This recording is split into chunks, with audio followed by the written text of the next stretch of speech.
Thanks to the Great Courses Plus for supporting PBS Digital Studios.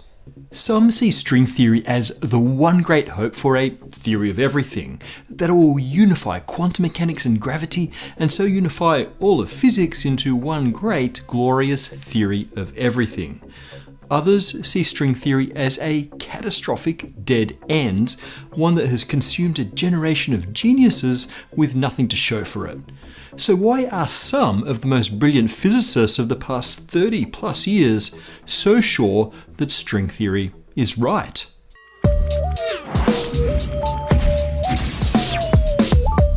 Why has string theory been the obsession of a generation of theoretical physicists? What exactly is so compelling about tiny vibrating strings?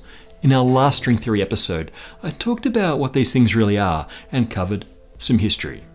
In short, the strings of string theory are literal strands and loops that vibrate with standing waves.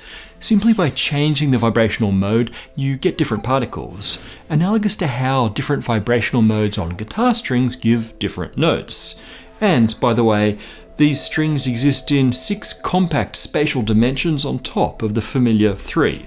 In this episode, I'm going to tell you why string theory is right. At least why so many of those geniuses think it is. Maybe I can summarize. It's pretty.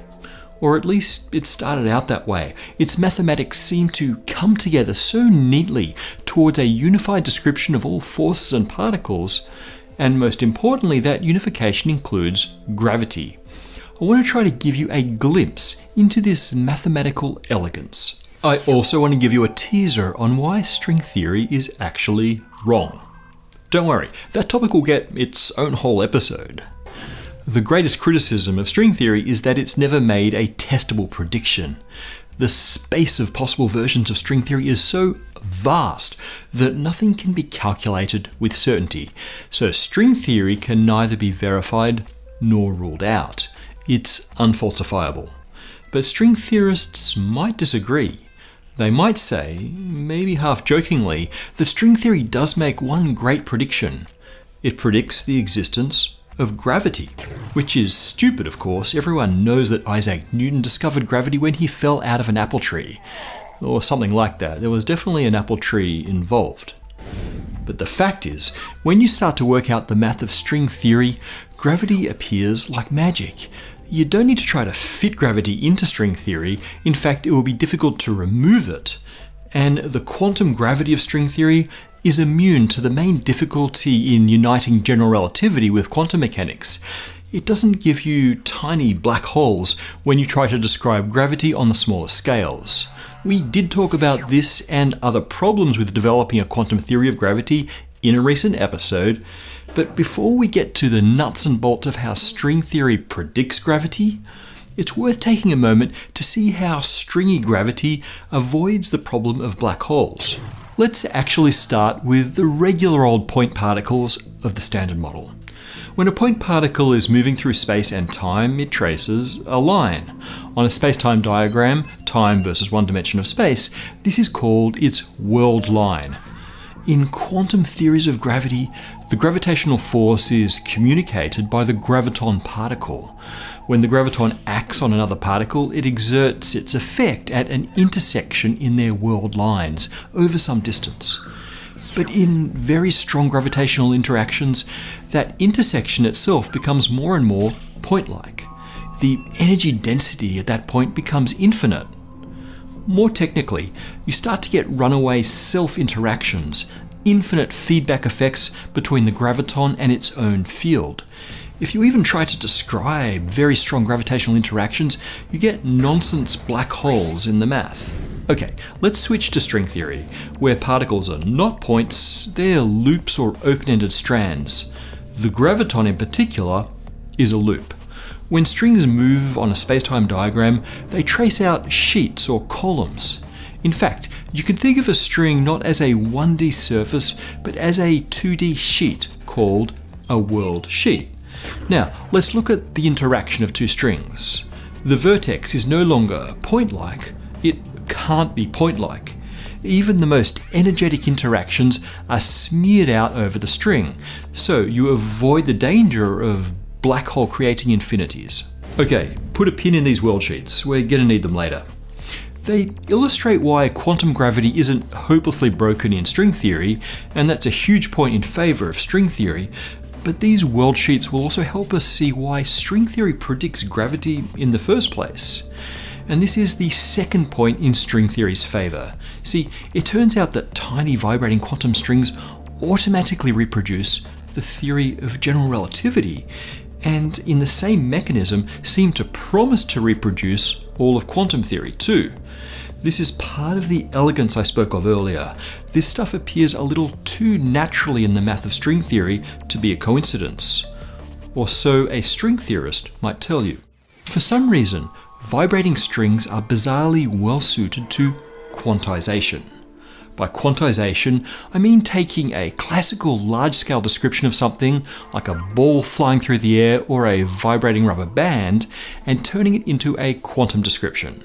To do this, you basically take the classical equations of motion and follow a standard recipe to turn them into wave equations with various quantum weirdness added in, like the uncertainty relation between certain variables. I say basically, but this is a tricky process, and it only works if your equations of motion are especially friendly. Schrödinger's equation is the first and easiest example. It quantizes the equations of motion of slow-moving point-like particles. A while ago, we talked about how Paul Dirac developed a wave equation for the electron that took into account Einstein's special theory of relativity. It was a mathematical mess, until Dirac added some nonsense terms to the electron wave function that caused a lot of the mess to cancel out. Those nonsense terms turned out to correspond to antimatter. The resulting Dirac equation is incredibly elegant, and in the pursuit of that elegance, Dirac predicted the existence of antimatter. This is a powerful example of how following mathematical prettiness can bring us closer to the truth. Quantizing the motion of strings also starts out ugly, but there are also some math tricks to make it work. A big part of it is making use of symmetries. If the physics of a system doesn't care about how you define particular coordinates or quantities, we say that that parameter is a symmetry of the system, or that the system is invariant to transformations in that parameter. Finding symmetries can massively reduce the complexity of the math. A really important type of symmetry in quantum mechanics is gauge symmetry. It's when you can redefine some variable in different ways everywhere in space and still get the same physics. I want to remind you of one particularly crazy result of gauge symmetries. It's a reminder because we covered it, but it's so relevant that it's worth the review. So, we expect the phase of the quantum wave function to be a gauge symmetry of any quantum theory. That means you should be able to shift the location of the peaks and valleys in different ways at different points in space without screwing up the physics. And guess what? In the raw Schrödinger equation, you can't. It breaks various laws of physics. But it turns out that you can add a very special corrective term to the Schrödinger equation that fixes these phase differences, preserving local phase invariance. That term looks like what you would get if you added the electromagnetic field to the Schrödinger equation. So, in a way, electromagnetism was discovered in its quantum form by studying the symmetries of quantum mechanics. It turns out that exploring a very different symmetry of string theory both makes it possible to quantize the theory and gives us a very different field, the gravitational field. So, like I was saying, when we try to quantize string theory, of course it's a huge mess. Applying the usual old symmetries got physicists some of the way, but to succeed, they needed an extra weird type of symmetry. That symmetry is Weil symmetry, or Weil invariance. This is a weird one. It says that changing the scale of space itself shouldn't affect the physics of strings. Hermann Weil actually came up with this symmetry right after Einstein proposed his general theory of relativity. He tried to use it to unify general relativity with electromagnetism. Fun story. Weil invented the name gauge symmetry to describe this scale invariance, inspired by the gauge of railroad tracks, which measures the separation of the tracks. Anyway, Weil symmetry doesn't work. Turns out that in 4D spacetime it does matter whether you change the scale of space, the separation of its tracks. But it turns out that there's a very particular geometric situation that does have Weil invariance. That's on the two-dimensional world sheet of a quantum string. Remember that? Mysteriously, the 2D sheet traced out in spacetime by a vibrating 1D string has this symmetry that lets us redefine the scale on its surface however we like. That means we can easily smooth out that surface mathematically and write a nice simple quantum wave equation from the equations of motion. But only for 1D strings making a 2D world sheet, not for any other dimensional object. This is part of what makes strings so compelling. They're quantizable in a way that other structures aren't. But there's a cost to using this symmetry. Just as local phase invariance required us to add the electromagnetic field to the Schrödinger equation, adding Weil invariance means we need to add a new field. That field looks like a 2D gravity on the world sheet. It's a projection of the 3D gravitational field. So, with our quantized equations of motion in hand, you can predict the quantum oscillations of our string. These are particles, and the first mode looks like the graviton, a quantum particle in the aforementioned gravitational field. If you use string theory to write down the gravitational field in what we call the low energy limit, which just means not in places like the center of a black hole, then it looks just like the gravitational field in Einstein's theory. Okay, a caveat.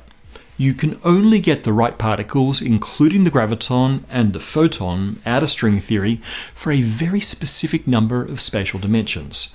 9 to be precise. In fact, if string theory makes any predictions, it's the existence of exactly this number of extra dimensions. And this is where string theory starts to look less attractive. Our universe has 3 spatial dimensions. String theorists hypothesize that the extra dimensions are coiled on themselves so they can't be seen. But that seems like a hell of an extra thing to add in order to make your theory work. There's also no experimental evidence of the existence of these dimensions. And that's just the first of many problems of string theory. But like I said, we're going to need a whole episode for that. Physicists were led to string theory by the elegance of the math and the fact that it appeared, at least in the beginning, to converge on the right answers. That convergence is also seen in the union of different string theories by M-theory, and in the discovery of ADS-CFT correspondence, again, for future episodes. But can such an elegant and rich mathematical structure really have nothing to do with reality? There's plenty of historical precedent for mathematical beauty leading to truth, but there's no fundamental principle that says it has to. Perhaps we're now overly distracted by the elegance of string theory. Philosophical points to consider as we continue to follow the mathematical beauty, hopefully towards an increasingly true representation of space-time.